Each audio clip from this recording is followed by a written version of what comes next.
Bom, vamos começar hoje os cordados, né? Cordados são os grupos em que é o grupo que a gente chamava de vertebrados, né? Tradicionalmente no passado, vocês aprenderam assim no ensino fundamental. E a gente agora chama de cordados, teve essa mudança por conta da presença de notocorda, né? Que é a coluna vertebral embrionária desses grupos.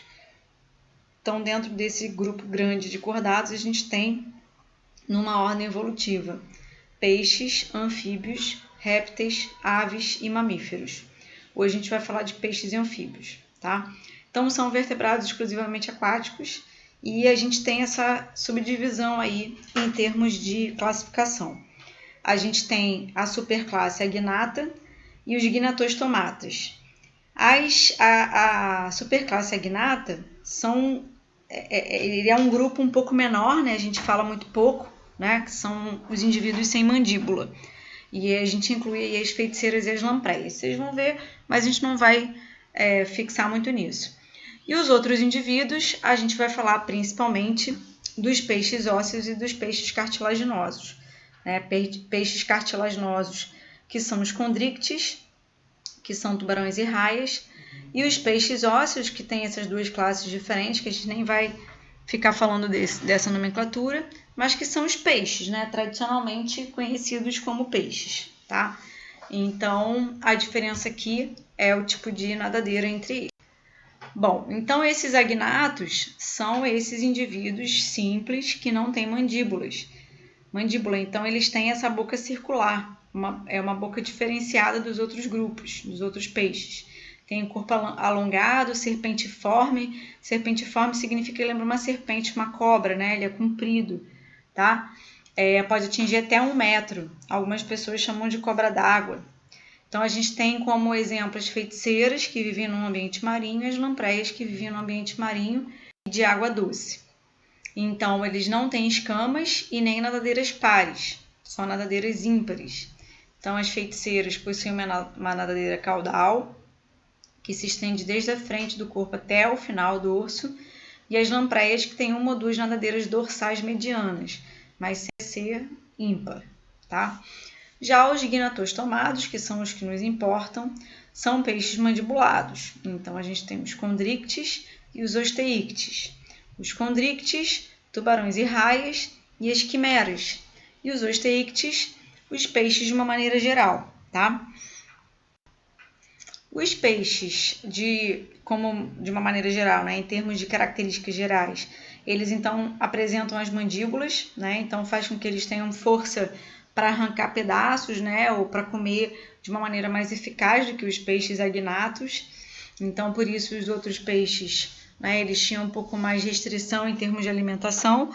Já os peixes mandibulados, eles têm uma predação mais ativa, com isso eles têm um tamanho maior, porque eles também conseguem ter presas maiores. Os condrictes, que são os tubarões e raias, eles têm uma boca ventral, né? O ventre é a parte de baixo, né? E o dorso é a parte de cima, então eles têm uma boca ventral. E os osteíctes têm uma boca anterior, na frente.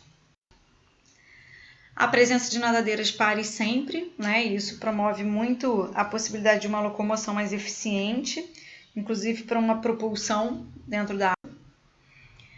Os tipos de nadadeiras. Os condrictes possuem caudas, né? Nadadeiras heterocercas, né? Nadadeira caudal heterocerca, então aqui embaixo tem a diferença do formato, né? Tem um ramo dorsal maior do que o ventral. E os osteíctes, que são os peixes ósseos, eles podem ser de 2 maneiras, ou tem uma cauda homocerca, em que os 2 ramos são iguais, mesmo tamanho, e os outros indivíduos têm uma cauda dificerca, tá? Que é mais pontiaguda. A pele dos peixes mandibulados ela é rica em glândulas mucosas, isso faz com que elas produzam uma secreção que diminui o atrito com a água e faz com que eles deslizem com mais facilidade na hora da natação. A derme tem células chamadas cromatóforos, que significa que eles produzem algumas pigmentações. Isso faz com que eles mudem de cor em alguns peixes, né? Tem colorações diferentes. E tem esse corpo recoberto por escamas, que são bem diferentes em cada grupo. Nos condrictes, a gente não tem aquelas escamas tradicionais que a gente vê nos peixes normais, tá? A gente tem outro tipo de escama, né? Que são essas escamas placoides, tá? Que a gente não consegue ver de longe.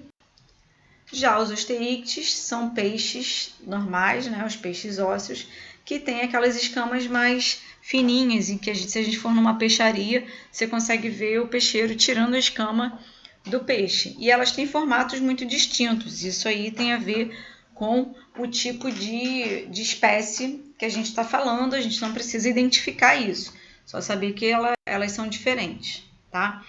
A flutuação, né? Todos os peixes são mais densos que a água, então isso promove uma possibilidade de flutuação. Os condrictes, que são os tubarões e raias. Eu toda hora estou falando o que é condricte e o que é osteícte, para isso ir ficando na cabeça de vocês e não precisar repetir mais. Eles estão sempre se deslocando para frente, né? Eles nadam ativamente para frente, né? Não param um minuto.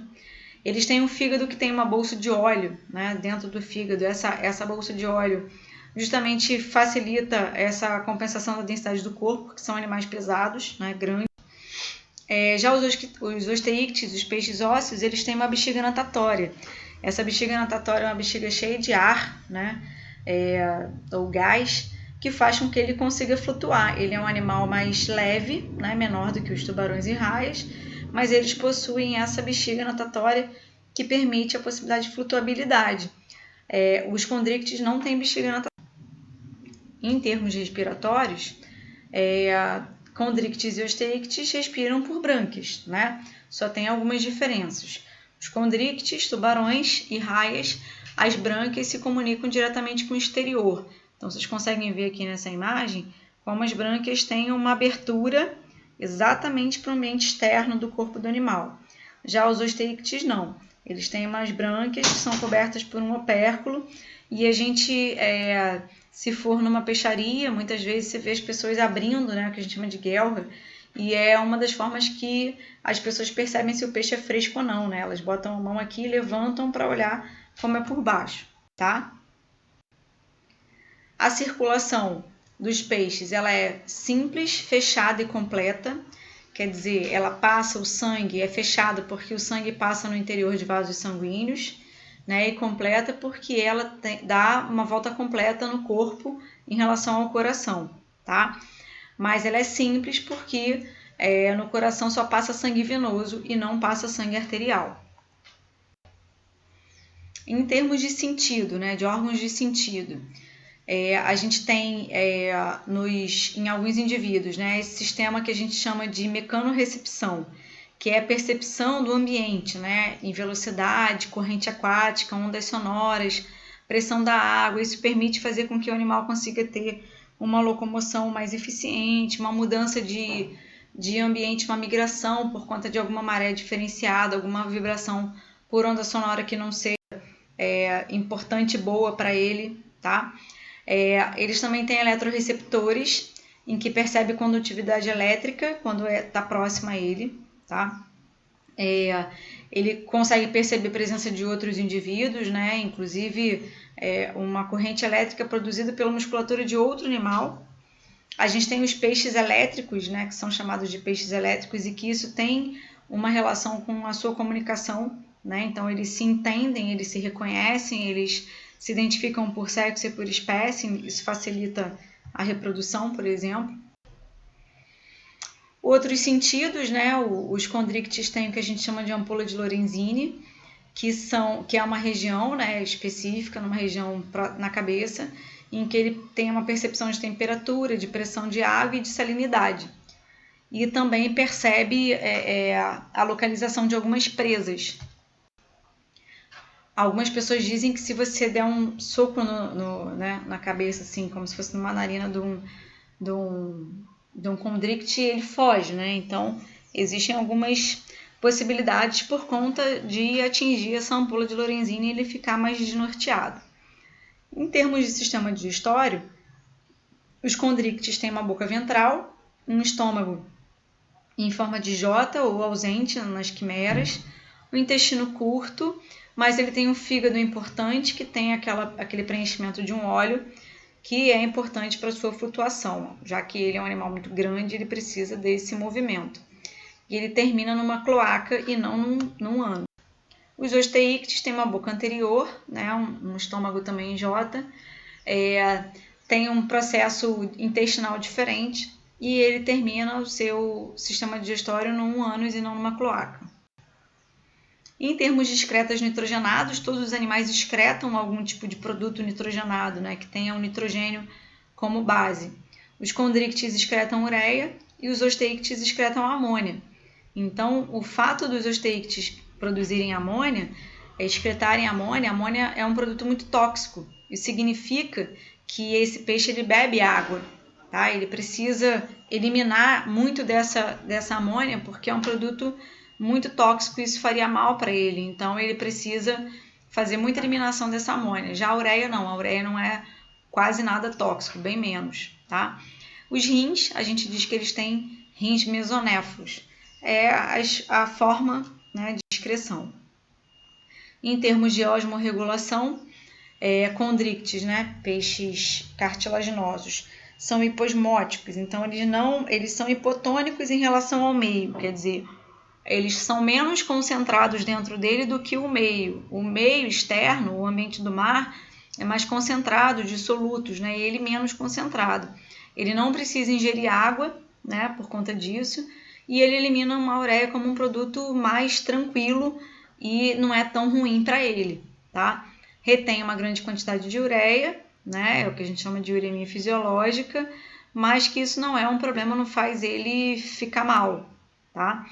E aí, com essa retenção, faz com que ele fique com uma concentração parecida com a do mar e isso faz com que ele consiga sobreviver tranquilamente no ambiente, porque se inicialmente ele era hipotônico em relação ao meio, seria um problema, mas essa uremia fisiológica favorece. Já os osteíctes são diferentes, né? Então a gente tem peixes de água doce e peixes de água salgada. Os peixes de água doce, né, eles são osmoticamente mais concentrados que o meio. Como eles vivem num meio de água doce, dentro dele tem mais soluto do que fora, tá? Então, esse peixe de água doce, ele ingere água, né? Até na forma para se alimentar também, né?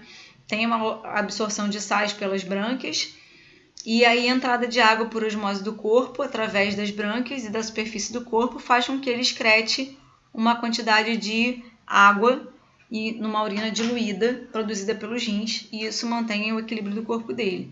Já os peixes de água salgada, eles são o contrário, né? Eles são menos concentrados do que o meio, porque o meio que é água salgada, né? Então ele está menos concentrado dentro. Então, apesar dele também fazer, né, uma ingestão de água, ele excreta os sais pelas brânquias, ele não absorve os sais pelas brânquias, ele excreta, tá? E perde água por osmose, ao contrário do peixe de água doce, tá? A reprodução dos condrictes, tanto condrictes quanto osteíctes são dioicos, né? Então tem sexos separados, machos e fêmeas. Os condrictes têm fecundação interna, tem uma nadadeira peitoral do condricte que vira um órgão copulador chamado clasper, onde ele insere os seus espermatozoides na fêmea, tá? São ovíparos, ovovivíparos ou vivíparos, tá? Vai depender da espécie. E tem desenvolvimento direto. O tubarãozinho nasce e só vai crescendo e mudando de tamanho. Os peixes ósseos estão dioicos também, maioria alguns com dimorfismo sexual, que você consegue ver a diferença entre macho e fêmea. Fecundação e desenvolvimento externo, em sua maioria. Espermatozoides e óvulos são lançados num ambiente aquático. Uma curiosidade, que cavalo marinho, que é um peixe, né? É ele o macho que tem os filhotes. Talvez você já tenha ouvido falar. Bom, anfíbios, eles são o segundo grupo, né, em termos evolutivos. Foram os primeiros vertebrados que ocuparam o ambiente terrestre, não 100%, né? Eles têm uma vida transitória aí. Eles passam uma parte na água doce, na água e outra parte na terra. Eles são divididos nesses três grupos. os anuras, os orodelas, os gimnophiona, que a gente quase não fala, tá? O mais importante aqui são os anura. A maioria é semiterrestre, né? Então ele vive nesse ambiente, né, de uma dependência de água, porque ele precisa da água no início da vida dele, né? A fecundação e desenvolvimento é externo, é na água. E aí, em termos respiratórios, quando ele ainda está na fase larval, que ele é um girino, ele respira por brânquia. Quando ele é adulto e vive no ambiente terrestre, ele ou respira por pulmão ou ele respira pela pele, né, que é uma respiração cutânea. A gente faz uma referência dos anfíbios em relação às plantas, né, que também estão grupos específicos que estão nesse processo de adaptação sempre do ambiente terrestre. Então a gente tem esses 3 grupos. O mais importante, vou até falar só dele aqui, que são os anura. Tem cabeça e tronco fusionados, você não consegue ver a diferença entre cabeça e tronco. Não tem cauda, uma boca grande e são tetrápodas, né? Tem 4 patas. A pele é permeável, delgada e úmida, né? Se você olhar, né, o sapo, por exemplo, eles estão sempre com aquela pele úmida, molhada. Tem glândulas mucosas e serosas, frouxamente ligadas ao corpo. Então ele tem essa pele que é muito permeável, né? Então acaba sendo também mais frio, né? Tanto peixes quanto anfíbios são animais pecilotérmicos, né? Que a gente diz, que significa isso? São animais que a temperatura do corpo varia de acordo com a temperatura do ambiente, né? Se a temperatura estiver baixa, eles estão com uma temperatura baixa. Se a temperatura estiver alta, eles estão com a temperatura mais alta. A epiderme estratificada, né, tem uma proteção contra a desidratação, mas faz com que eles consigam ter uma respiração cutânea. Essas glândulas mucosas faz com que eles produzam muco, isso faz com que eles tenham uma proteção na água.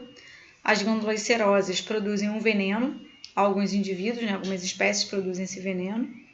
A derme, abaixo da epiderme, é esponjosa e possui algumas colorações, que também são cromatóforos, então existem indivíduos que têm cor, e essa cor sempre é um indicativo de um veneno. A fase larval, que são a fase do girino, esse indivíduo respira por brânquias, essas brânquias são externas. Os adultos respiram de uma maneira pulmonar, né? Um pulmão, não um pulmão como o nosso, mas já é uma possibilidade de um pulmão, e também por respiração cutânea. A circulação é fechada, dupla e incompleta. Fechada porque passa no interior de vasos, dupla porque dá 2 voltas no coração e incompleta porque tem mistura de sangue. Coração com 3 cavidades, 2 átrios e 1 ventrículo. Não falei de peixe, se eu não me engano. Peixes têm coração com 2 cavidades, 1 átrio e 1 ventrículo, tá? Possuem hemácias nucleadas, que são estas nossas, por exemplo. Sistema digestório, uma boca larga, sem dentes, mas uma longa língua. Essa língua favorece a possibilidade da predação, né? Apesar deles não terem dentes, né? Essa língua que é longa faz com que eles consigam projetar essa língua com muita força para fora, e ela é meio gosmenta, tem uma saliva assim, uma mucosa meio gosmenta, e que ela consegue capturar os insetos com muita facilidade. Os anfíbios terrestres, né, principalmente, né, os que são adultos, produzem essa secreção viscosa também no céu da boca. Tudo isso tem a ver com a questão digestória deles. As cecílias, que são as cobras cegas, possuem um intestino bem diferente de sapos e rãs, tá? Bem diferenciado, porque vivem em outro tipo de ambiente. Os excretas nitrogenados dos anfíbios, quando ele é larva, que ele está na fase aquática, ele excreta amônia, por isso ele é chamado de amoniotélicos, e quando eles são adultos, eles excretam ureia e são chamados de ureotélicos, tá? Indivíduos são dioicos, então sexos separados, muitos com dimorfismo sexual, então machos diferentes de fêmea. Fecundação externa, os machos em cópula despejam seu líquido seminal sobre um cordão gelatinoso que envolve o óvulo e fica no corpo dessa fêmea, e os ovos fecundados ficam ali naquela região, né, do corpo da fêmea, externamente. O desenvolvimento é indireto, então ele passa por metamorfose, não esqueçam isso, né? Ter desenvolvimento direto, é passar por etapas, né? Então, tanto é que ele passa por essa fase de girino, que é aquática, para depois ter a fase adulta, tá? Então, eles fazem essa metamorfose. E essa metamorfose, ela acontece por uma ação de hormônios tireoidianos.